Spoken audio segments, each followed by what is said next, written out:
So you think the whole theory of evolution is false, or just certain parts of it? Well, again, evolution is a slippery word. I would say minor changes within species happen. But Darwin didn't write a book called How Existing Species Change Over Time. He wrote a book called The Origin of Species. He purported to show how this same process leads to new species, in fact, every species. And the evidence for that grand claim is, in my opinion, almost totally lacking. How does Darwin or Darwinism say that life began? Well, he didn't know, and in fact, nobody knows. So Darwinism, strictly defined, starts after the origin of life and deals only with living things. Well, how can there be a theory about life without a theory about how life began?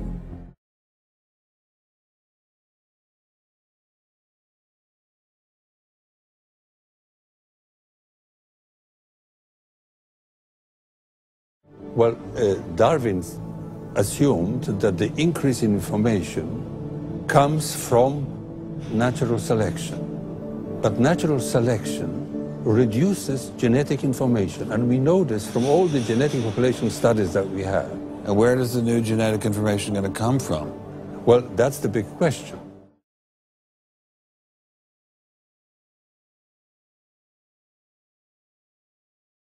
In 1953, Stanley Miller mixed water, methane, ammonia, and hydrogen to simulate the early Earth's atmosphere. Then he ran electricity through it in an attempt to jumpstart life. It didn't work. While the initial results seemed promising, 50 years later, most serious scientists have abandoned this approach in favor of alternate theories.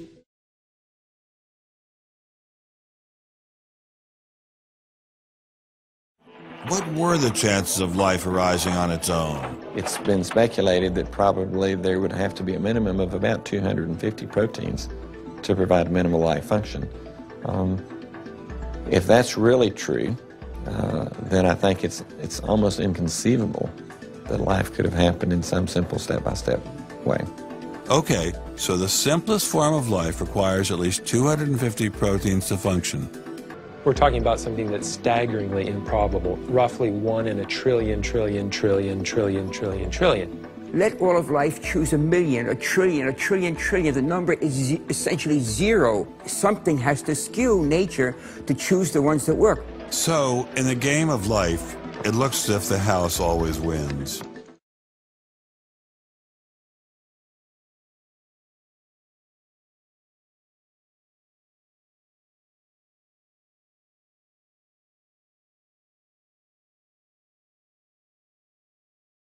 Let me ask you a question. Yeah.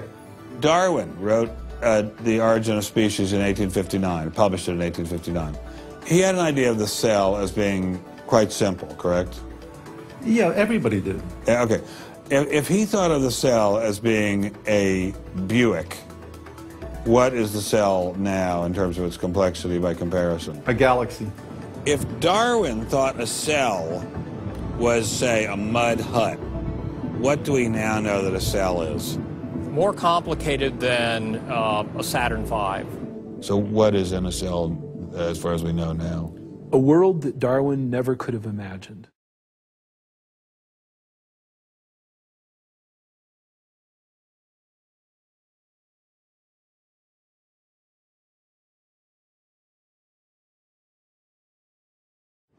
I needed someone who could give me a glimpse into this world.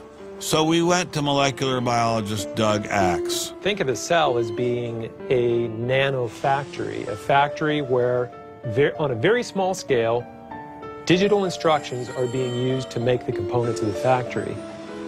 Here we have the famous DNA double helix. You can see the two helical strands that are intertwined and wind around each other on the outside of the molecule. This is the material that stores all of our genetic information. In higher life forms, this will be the equivalent of something like a gigabyte of information stored in the molecules that form the individual chromosomes, all packed within the nucleus, which is a tiny fraction of the entire cell size. So what does DNA do? Well, the information in DNA ends up providing the information for sequencing the amino acids to make protein. We have information in a one-dimensional form that provides the information for a three-dimensional form.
I'm finally just beginning to grasp the complexity of the cell.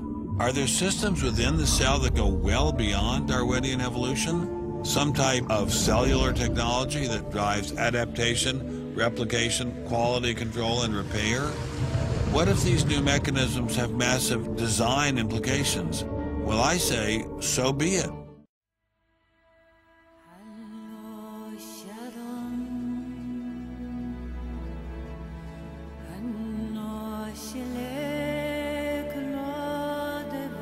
Você é um portador de cerca de aproximadamente 60, 70 trilhões de células.